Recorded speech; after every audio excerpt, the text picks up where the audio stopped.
Imagine you're sitting around a table, laughing and joking.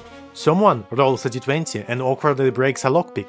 Someone is examining an old painting. Then your friend turns to you, smiles, and says, "You know, I'm actually a beholder." What? Today, I'll tell you about the Beholder Dungeon, how beholders come into existence, how to build a one-shot like this, how the prisoner's dilemma can become another trial for your players, and most importantly, the story of 4 adventurers searching for the scepter of the god, and how my favorite character lost everything he fighting for. Hi everyone, this is a Wizard Tower, broadcasting to you from distant, exotic lands.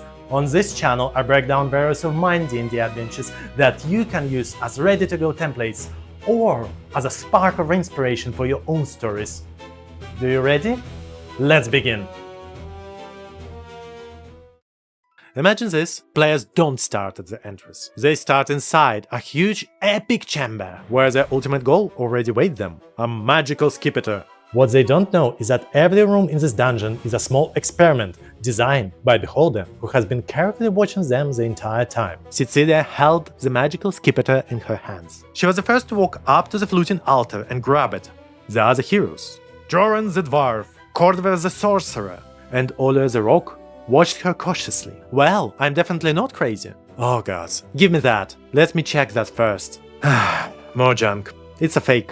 Among our travelers are 2 particularly important figures. The first is not who he appears to be, an incredibly charming creature, an aberration, a sensitive beholder, at heart an experimenter, a scientist studying heroes. One of the players is controlling him, and naturally that's a secret. Or there's a nasty surprise waiting for our test subjects. Do you think you can figure out who he is before the finale? The Sceptre Chamber, just like every other room in the dungeon, was deliberately designed by our curious villain as another experiment. He wanted answers. Who would grab the artifact first? Would the party start fighting? How long would it take them to realize the scepter was fake? The second important figure is much more personal. One of my favorite player characters back when I was a student. A character who set out to find the scepter to save the woman he loved. A character who is about to lose everything. Ola looked at the closed door behind the party and sighed. For the last few days they had fought their way through enemies, elegantly slicing them into sushi or turning them into frogs. They had crossed strange chambers filled with the children's riddles, overcome traps, and pushed through obstacles and after obstacle. But after several days of descending deeper into the sanctuary, they were really sick of this place, not far from the dwarven kingdom of the Tarviak. Hidden deep inside mountain caves lies an ancient sanctuary. Inside rests the goal, the scepter of Dark God. The adventurers knows only one thing. If you touch it, you may soon find yourself speaking to a god, or perhaps wake up with a pudding where your brains used to be. The way back is sealed. The DM made sure of that. The only direction left is forward. We need to keep moving. Indeed, because I don't think I can survive another night of your snoring.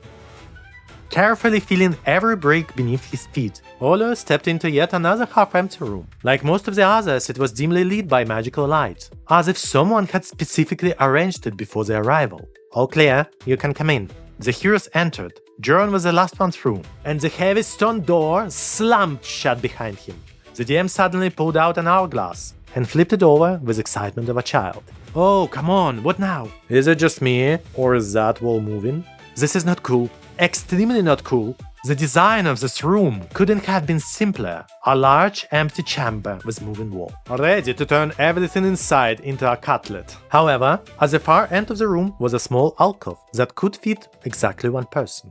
Our dear floating scientist was extremely interested to see what the heroes would do once they failed to find the hidden lever.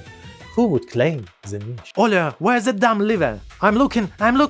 I'm useless. I've mastered 5 different kinds of fireball, but somehow never learned Dimension Door. Stress began to take over the table. Nobody knows that the hidden lever is actually mounted on the moving wall itself. Their magic can't stop the wall. Their strange can't forge open the door. The DM is laughing. He knows that they will be fine. After all, he's on pretty friendly terms with the beholder. When the very last grain of sand is almost about to fall, Ola suddenly managed to feel along the now dangerously close wall and find the mechanism that stops the entire structure. The heroes let out a sigh of relief. The beholder, meanwhile, is disappointed. Nobody hid in the alcove. What's going inside of this hero's head?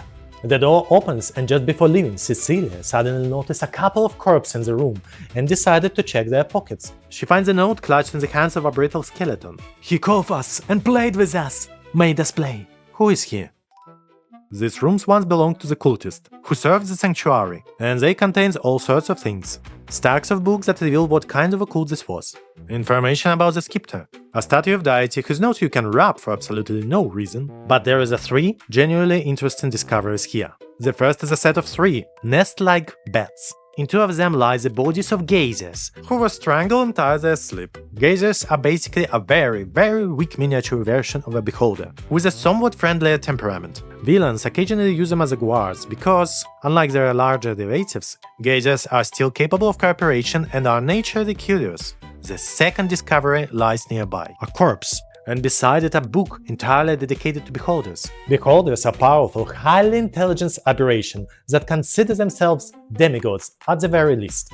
An aberration is something unusual, something that probably shouldn't exist in this world. Popular D&D examples include mind flayers. Outside of D&D, you could argue that almost everything from Lovecraft qualifies. Pennywise from Stephen King's is probably counts too. Possibly Mary Poppins as well, considering how suspiciously similar her powers are. How beholders first came into existence remains a mystery surrounded by countless legends. Many believe they have always existed and came from the far realm.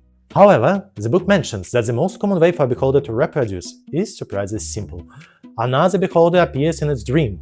The magic and power of these creatures are so immense that they distort reality around them and create all sorts of strange phenomena.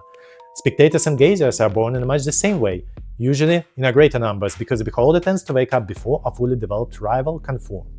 As the heroes continue flipping through the book, they noticed a bookmarked page. The author speculated that the gazers and the spectators are actually immature beholders that simply never had enough time to finish developing. And if some brave cultist happened to be nearby, along with a sufficiently powerful dark artifact, well, then the process might not be all that different from placing an unripe avocado inside a dark cupboard. And let's be honest, having your own personal demigod sounds pretty convenient.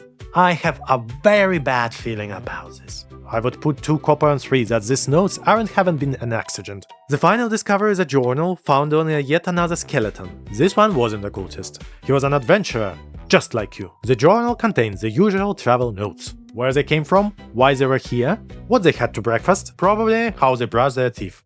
But the final lines trail off into uneven handwriting, and as DM you can make those last words painfully obvious.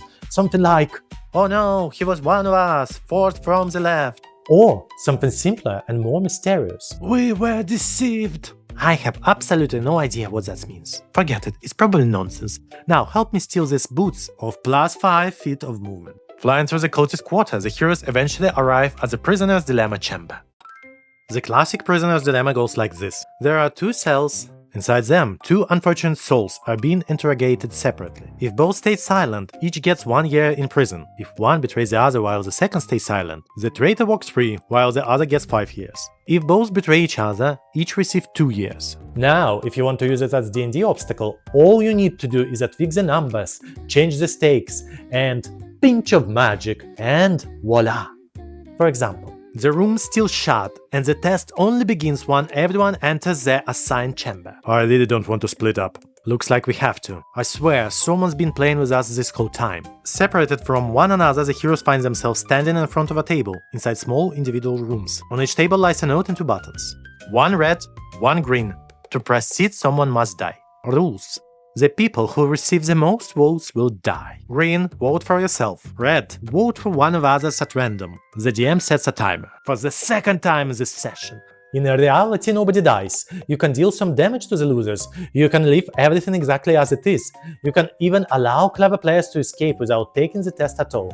That's entirely up to you. The beholder simply wants to study what the heroes will do, and what psychological state they will be in afterward. So, does it mean everyone votes for themselves? Nah, I just picked the lock. The prisoner's dilemma in almost any variation is a fantastic way to add an interesting psychological challenge in your game. It creates arguments, creates emotions, lets the party learn more about each other, and lets you learn more about your players. The next room contains yet another children's puzzle. You may have noticed by now that this one-shot is basically a chain of trial rooms. In a real game you can easily add corridors, side chambers, and small encounters between them. At the center of the room stands a massive mirror, mysteriously shimmering in the glow of the magical lights. In front of it is a pedestal and a note. There is no passage in the eyes of those who look. The solution is simple. The heroes must close their eyes or avoid looking at the mirror. Only then they can pass through.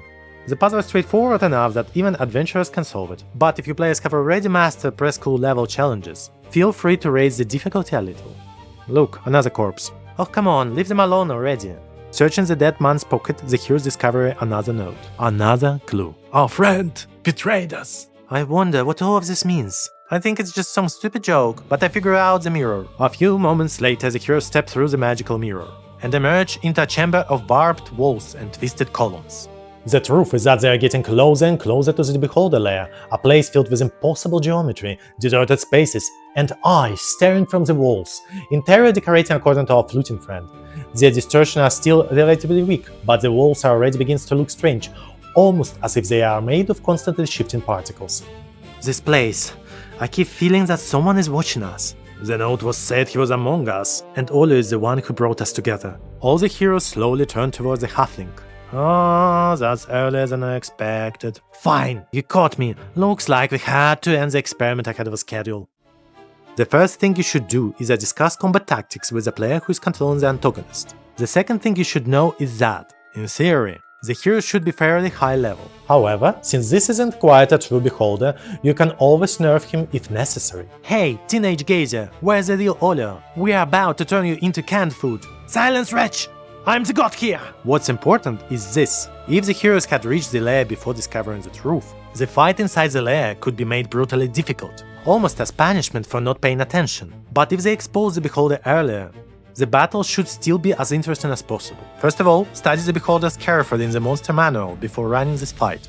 It has an anti-magic cone projecting from its central eye. Its smaller eyes can fire up to 3 random eye rays each turn. Charm, paralysis, fear, slow, enervation, telekinesis, sleep, petrification, disintegration, or death. In my game, I actually showed the ray table to the players, and even made them roll to determine which effects the beholder would fire at them.